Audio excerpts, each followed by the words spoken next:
where this is telling the story of pygmies to promote the product of mentholatum. And so mentholatum was, let's see, where's the ad for mentholatum? Well, care of the skin, why it chaps and how to prevent it. So I guess if you get chapped skins, you get the little tiny pygmies that will live in your thumb. So, well, if you got $1, won't just lousy down. You know that I got rhythm that could suit your budget fine. hey, this is Patrick with Trusty Huckster Mercantile, and welcome to my channel. It's been a while since I've done a recording, something I keep saying I'm going to get better at, and well, if you've watched me long enough, you know that this is not a surprise that I come and go. But you know, life gets in the way. I've got other things going on, and sometimes it just takes a few cool things to make me get in front of a computer and actually record a new video. And this week, I found some really cool things. This is one of them. Went to the Kane County Flea Market this past weekend, that is in St. Charles, Illinois. Not too far from me. It's once a month. Try and go, don't really make it every month, but at least try and go every other month if I can. And sometimes I've got more time. Sometimes I don't have that much time, but this time I had a few hours. Beautiful, beautiful day. So I did spend some time with the outdoor vendors, but then saw some of my favorites indoors, and then also did an auction that I like to visit this week as well. So I'm kind of combining these into one video. We'll see. It shouldn't be too long, but I did find some really cool things. And this is actually one of them. This was not from the flea market. This was actually from the auction. And this one was one of those things, like, I really didn't need this. It's from Camoys of London, a name that I was not familiar with, but just check him out. He's just too cool looking. And when I saw him sitting off to the side, I'm like, you know what? I'm going to check this thing out. And I did look on eBay to see what they're going for. And there have been a couple sales that were well over $100 just in the last 90 days. So that was, you know, encouraging. But I don't anticipate selling him. It is an umbrella. I cannot tell you the last time I used an umbrella. It is not a need that I have. But I couldn't pass him up. He's beautifully done and very nicely carved. I have to do a little bit of research to find out, you know, a little bit more, but the name had some value to it, and I got him for $10. So, you know, if I do decide to sell him, I'll probably make some money off of him. It looks like, no, I was going to say there was a crack in him when I put it up to light, but nope, that's actually just a grain of the wood right there. So it's just a really cool looking piece, and happy to have picked him up. Like I said, don't know what I'm going to do with him. May sell him eventually, but for right now, I actually have this floor vase that sits in the corner. It's actually a somewhat modern piece that kind of got shoved down there when I changed some of my art glass collection. And it just kind of was emptily sitting there. And suddenly it is now an umbrella stand with one lone umbrella in it. But you know what? I've started collections for worse reasons. So who knows? Maybe I'll be starting a cane and umbrella collection. Some pieces that I did pick up at the auction, I was picking up, well, I'll say this is from the auction. I was picking up things specifically for my sales that I'm doing with Scott at the old Curiosity Shop. And so these are lead figures of a bride and a groom, made in the USA, not marked any other way, but they are marked made in the USA. And I don't know, you know, June is coming. People like vintage. They might be looking for vintage bridal gifts. And I thought those are kind of cool, and I picked those up for a good price. But again, what I meant to say was I was looking up items at the flea market as well as the auction, specifically to sell at the live sale that I do with Scott at the old Curiosity Shop, which is the Unbreakable sale. This month, for the month of May, will actually fall on Memorial Day, and I will be traveling during that time, but we are still going to be doing the sale. And I wasn't going to say anything, but I guess I will say it. I'll actually be traveling to the old Curiosity Shop. So I will be live in his studio. I will be live with him selling for the Unbreakable sale. So I've got to decide what I'm going to take with me versus what I'm going to source along the way. But I am going to be going out there. But I did pick up pieces, whether these go into the next sale or the one following. I did pick up some more linens because that is something that we decided was going to be a nice addition to the sale. They are unbreakable. And this one I thought was very cool. It has some really nice detail work on the trim, nice little scalloped edging. I'm pretty sure this is machine made with a really colorful embroidery. But you can also see it's translucent. It's organza in the middle. So very, very fancy, very much the tea party type. I don't think you'll be playing cards on this one. But again, pick this up at a good price, and I think it'll make a nice addition to the Unbreakable sale. Also got a couple of other linens, a table cover. Also, this one appears to be more of a cross stitch design. So I don't know the age of this one, but I think this one is actually done by hand because it looks like they hand stitch the hem. And I always like the stuff that's done by hand. I think that's just kind of a fun little addition. And then these, the jury's still out. These are a pair of table runners. They do match, nice size, maybe for a dress or scarf or something like that. The embroidery is very, very well done. So I'm thinking this is machine. There are a couple of carried areas that I don't think a machine would do. I don't think a machine would be that sloppy on the end. So it's possible this was done by hand, but if it was by a very skilled needle worker because usually there's gonna be a lot more carryover. But these are so straight. This line that was done is so straight. I'm thinking that these are machine made. So I actually have a pair of those. And then this one does not match. Wait, do I have them in the wrong order? Yes. I have a pair of these. These are with the yellow rose design. And then this one was all by itself, but it's very similar in design, which is why I got confused. This one has a 3 yellow roses, but it's also got this scallop trim. And so and with a crochet edge. So because of the crochet edge, it might be handmade. And this one, but again, the back of this is in really, really clean thread work. So doesn't really matter, just something that I'm always interested in, being able to tell the difference. So these dresser scarves, those will also go into a sale with Scott. Probably one of my favorite textiles that I picked up though. It's Christmas in May for Ken and Joyce. All right, so I don't know anybody named Ken. I don't know anybody named Joyce, but I don't really care because these are just too fun. They are obviously done as a pair. Now, this one still has the jingle bell on it. I don't know if this originally had a jingle bell or maybe Ken was too macho to get bells. I don't know. But they're decorated on the back as well. Somebody who's really skilled at needlework could probably either pick out Ken's name or just make a collar to cover up Ken's name. I do not have that skill, but there's definitely some age to these, and that's good and pass them up. So these will probably end up in this Scott sale as well, because I don't really know where else I would sell these. They would get lost on eBay. And I doubt anyone named Ken and Joyce watch Scott sale, but who knows? Always get lucky. But a lot of what I picked up was paper because that's what I've been kind of focusing on. So some of the things I might end up doing, putting these onto eBay, but a lot of the paper will also go into Scott sale. This is actually one I'll be keeping sort of for myself, but I picked this up for a friend. So I have for those who watch my channel, you know that I do community theater. That's one of the things that takes me away. And I'm actually in rehearsals for a new show. And the whole reason I'm doing this video tonight is because I was supposed to have rehearsal and it got canceled. So what am I going to do with myself? I make a video. But I have friends that are in that show that also have another theater company that they do, what do you call them? Radio shows. They do scripted radio plays, but they do them as a performance on a stage. And I don't know where they get their scripts. I mean, they're doing old time radio. This is an old time radio script. So this is from can I put my cheaters back on? This is from 1935. The show Death Valley Days, a radio production. Shows right on there that it originally aired at 9 p.m. In 1935. It's got the introductory dialogue. It has all the characters. These are all stamped names. These are not actually signatures. So it looks like, this must have been sold as some sort of a promotional piece. So the folder is regarding the world's biggest job is the name of the episode. So it must have been some sort of promotional thing that they did, but it's the full script.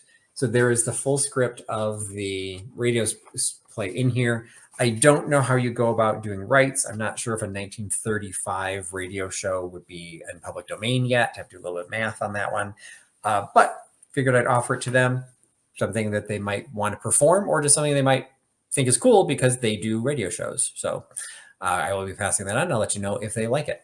Some of the other things I picked up, some of the smaller ones, probably will end up going on eBay. This was kind of a fun one. Views of America's most interesting city. All right, everyone, what do you think the most interesting city is? Well, according to this envelope, it's New Orleans. So this is series 02, and it is a little folder with pictures in it. But the pictures are actually really nice. They're like heavy grade, kind of a cardstock. They don't really seem photographic. They don't have they're not glossy. So they seem to be printed, but they're just some cool images of New Orleans. So this one I think might do well on eBay. See if there's a lot of others listed, because somebody who loves New Orleans or lives in New Orleans might want to pick that up. As a huckster, can't pass up promotional items. So this was a treatise on the Horse Fraser's Distemper Cure, Binkley Medical Company, and a little booklet for the medicine, Fraser's Distemper Cure. And so I don't know if it's specifically just for horses, just it's, shows horse with a runny nose, or he's smoking a cigarette. And I think he's got a runny nose. Another one, horse illustration with, I don't even know, looks like he's being attacked by a starfish, but it says the poultice. So good stable quarters. So all of these appear to be care and nursing distemper and influenza. So this won't really fall into the quack medicine stuff that I like to carry, because this does appear to be legitimate horse distemper cures, Fraser's distemper cure, but it's still cool. It's still a huckster item, and it's probably something that will end up on eBay. These were always fun. I love picking up. There is a market for these probably on eBay, but this one might end up at a sale, maybe in a lot with some others. They're old calendars, 1925 complete calendar, has all the multiple pages. They're all still here. And this one was for the Weiser Motor Inn in Hamilton, Ohio. Must have been a gift that you got for checking in to the hotel.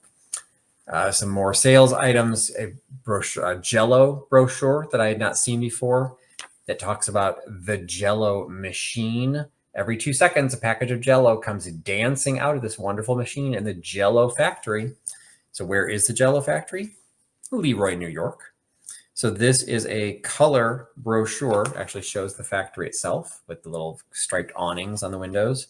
And it's actually just a full fold out brochure. So unlike a lot of the Jell-O, which is more of a recipe booklets, this is a promotional for the product. But you can see what the product used to look like. You can see the box. I don't remember if this had a copyright on it, but based on the illustrations, we're probably looking at the 30s for this. So kind of cool. Always like picking up things like that. Similarly, we've got a shoe company, the Stetson shoe, another booklet. Jim said, more by the pair, less by the year. So I guess they're admitting that they're expensive, but you don't have to buy as many pair. And just check out some of the illustrations that they put into this one. Illustrations of both the shoe and then also how to use the shoe, going out driving, what shoes you should wear while you're out driving.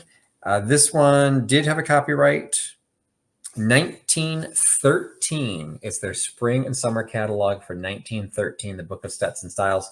So again, this will probably end up on eBay. You got to check to make sure there aren't a bunch already listed, but that was a fun addition.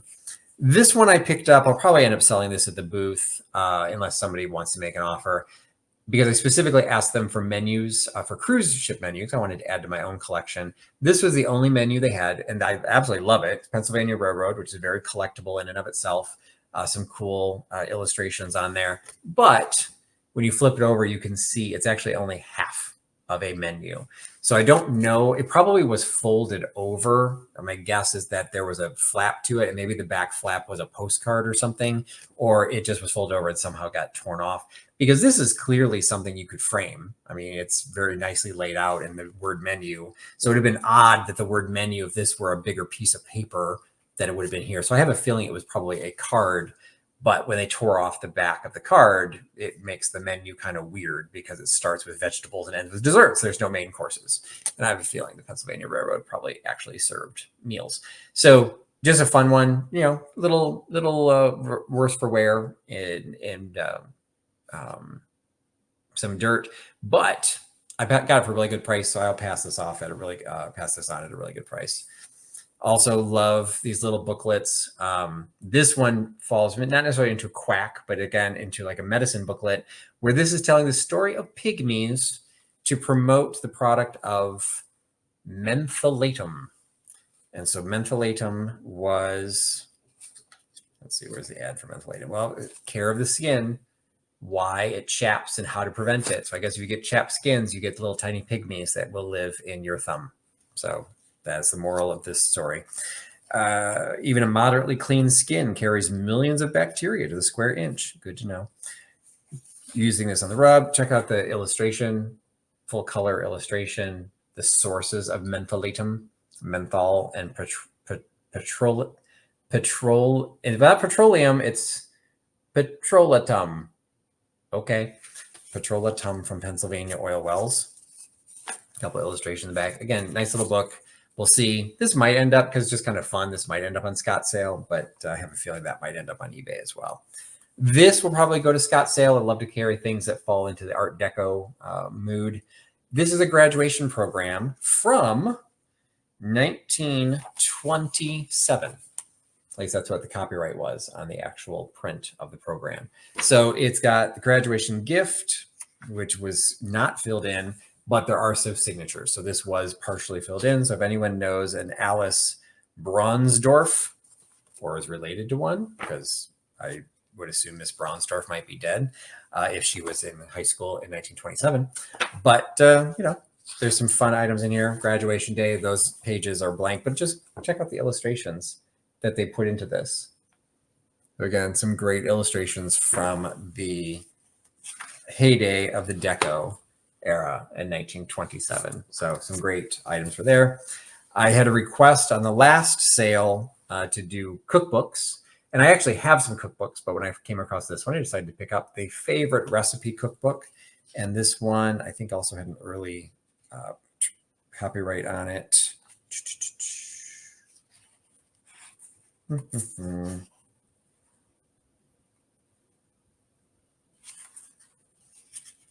thought I saw a date in this one somewhere, but evidently not.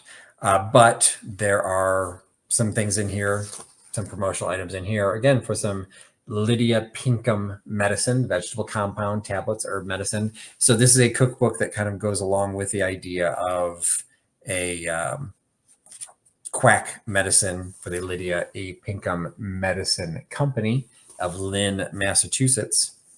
Medicine your mother and grandmother depended on. No backache now. Ask your own neighbors about this medicine. 98 out of 100 women report benefit. But then you can also use how to use apples. So it is a multi-purpose brochure. I just unfortunately thought there was a copyright and now I can't find it. So it's old. You can see by the picture. Again, I think this is probably from the 20s. Cool old piece. Probably end up in Scott sale along with some of my other cookbooks. This one actually came from a viewer. Dave has a booth at the Kane County Flea Market. And so I always stop by his, and he always has some ephemera, sometimes set aside just for me and sometimes available for sale. And he had a huge box of sheet music. I could not go through the whole thing. So I just skimmed through it really, really quickly and found this piece solely because I love the graphics on it. Hindu rose, we can get into the, whether it's appropriate. If people, it says right on there, it is the Oriental vamp, is that politically correct at this point? But the imagery is still absolutely beautiful. And this, I think, was from the teens. You can tell that by the look, but I think there was a copyright somewhere in here as well. Yes, 1919, so late teens. So you've got a beautiful piece there. You've got picked up some children's books. Always love international stuff when it comes to kids. So I've never seen, this is a Wonder Books washable cover, but it's a round the world cutout book by Wonder Books. And I just thought some of what they did inside were showing some of the international cultures, but represented by little felt figures. So I thought that was kind of fun. And then another children's book was At Home with the Birds, a book on nesting habits. And these all have these full page, full color illustrations of birds, as well as going through some stories about how birds nest. So I thought that was fun. Let's see. My last two items I'm going to show, this is the one easiest in reach. So I'm going to start with this one. These were my favorites. So this also came from Dave, my viewer Dave, at the flea market. I don't know what I'm going to do with this. It might end up in Scottsdale, but I'm not sure there's a market for it in Scottsdale, but I'm not sure I can find a market for it at eBay. But what this is a book of mechanical drawings. If you look really closely, you see who did them and when. So in 1938, this book of projects was done in periods 3 to 4, and it got an A-. It is a set of mechanical drawings done in a draftsman class. And it's all bound with a little brad. Some of the pages are loose, and some of them don't have holes in them. So they were never bound. So I don't know why these are sitting up separately. But I don't know how to show all of this without it falling all over the place. The pages are mechanical drawings. So let's see if I can find one that works. So you've got some simple line drawings, but in the back are these blueprint drawings that were done of, what is this, a piston of some sort, plate and bearing. These would just look, there are several of them in here, and these would look fantastic framed, because they literally look like blueprints. And on top of all this drawings, which are cool by themselves, I'd hate to see them split up, because somebody went through the hassle of actually finding out who this man is. So we have his name, we have when he was in school in 1938, and they discovered that, let's see, his name was Jim Goodwin. And Mr. Goodwin was a senior in 1941, and he is, well, it's kind of weird the way they did it, but he's the second name from the end, so he must be this guy here. So Mr. Goodwin, many years later, you probably maybe are also dead. But I have your drawings, and I think they're kind of cool, and I hope to put them into a good home. I just don't know how I'm going to do that yet. So that is one of my favorite items. I'm like, I don't know what I'm going to do with this, but it was so cool I didn't want to pass it up. And that qualifies for this next piece, which I have to pop out a frame really quick to grab, because it's very large. Because it's a tombstone rubbing. How cool is this? It's on a piece of paper. Admittedly, it was once framed, and the frame had been damaged, which is probably why I got it at such a good price. So I busted out the rest of the frames to free up the paper. Paper was luckily still in good condition. I couldn't tell how it was in there. So there's no tears or anything to it. There are a couple wrinkles to it, but that actually could have happened at the time it was made, because this is a very large sheet of paper. And if you're not familiar with rubbings, you would take this piece of paper, you would put it against a sculpture of some sort, or in this case, some sort of a plaque, and then you rub. In this case, it looks like a silver crayon or something that gave it a silver tone, and you would rub the image of whatever that plaque was. And this one does double duty. It's got the huge image on here, but then there's also like this little tiny image down at the bottom, which is kind of cool that they decided to keep on the same sheet. So it's very large. I might end up selling it at my booth, but I'm not sure if there's much of a market there. I think what I could do is, get one of those poster hanging clips and just hang it at the top and at the bottom to like stretch it out. I think that could work. But if I sell it on Scott's channel, which is a possibility, I could roll it onto a tube. As long as the tube is a cardboard tube is large enough, I don't think it would wrinkle that much. So I think it would actually it would work in transit. So I'm trying to decide between the two. If you've got suggestions, I welcome to them. If you would like to make me an offer, I welcome, and then we figure out how to get it to you together. But again, a lot of what I do in my channel is in my resale business is to try and find the right home for the right items.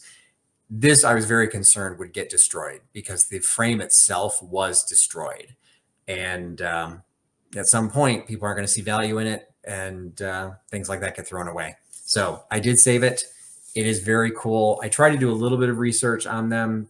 Images similar to this do pop up on eBay. They usually sell for over $100. But none of them are this large with that extra piece at the bottom. There's a part of me that's tempted to cut that piece off the bottom off and frame that separately, but I kind of like the fact it's all together and I don't really want to destroy that. So that was probably, I'm not sure that was my favorite piece. I do like that, those mechanical drawings as well. So between the two, the bigger pieces that I got, really thought those were fun, and I'm really glad that I got them. So watch for the sales. Again, the sales are always on Scott's channel, the Old Curiosity Shop. They're always the fourth Monday of the month, and it just happens that this in May, that fourth Monday happens to be the Memorial Day holiday. So I am going to be on a road trip. I'm going to be traveling out to Pennsylvania, and I've made arrangements that on that Monday night I will be visiting Scott, and we will be recording or rerunning our live sale together. I'm not sure we'll be able to combine for shipping, but if I can work that out with Scott, I'm sure we probably can. So hope everyone can participate in that. And then future sales, again, just the next fourth Monday of every month. Check for the next one in June. Also, check the link for my eBay store. Some of these will hopefully eventually start showing up on my eBay store. I've been trying to be a little bit better about getting things posted there on a regular basis as well when I can. But I hope you enjoyed it. It's a haul video. Some people like haul videos. Some people find them boring. But hopefully you liked what I saw. And at some point, I will probably do another one. Also, I did not do a YouTube video, but I also started posting some videos of the jewelry that I picked up at an auction. Same auction, I picked up a couple of these other pieces, but I did specifically for jewelry videos because I'm doing a jewelry sale this Sunday, May 19th, here on the Trusty Huckster Mercantile channel. And that will be with Dolores from Miss Damn Jewelry and Beth from Carolina Princess Sweet Treats and Pretties. And I will be having tons of jewelry. Actually, the only thing I've got within reach. I haven't done the video of this one yet, but just check this out. This is, and all of these are brooches. So we've got some great brooches that will be made available. They can't all be sold in the same sale, but just to give you an idea of some of what is going to become available. These are all I picked up. Some I already had, some I picked up at the auction, but some great pieces. And what I'll be selling this Sunday will all be $5 starts. So you have an opportunity of picking up some pretty inexpensive items because my sales don't tend to get super big. So you won't have a lot of people that are going to be bidding against you. So maybe that'll entice you to join. So anyway, this is Patrick with Trusty Huckster Mercantile. Again, thank you so much for watching my video. Thank you so much for your time. And thanks for putting your trust in Trusty Huckster. And I will be back eventually to this channel sometime soon. Bye-bye. Sure was nice to know you. Oh, maybe I'll catch you on a New York train. Or maybe I'll never see your face again.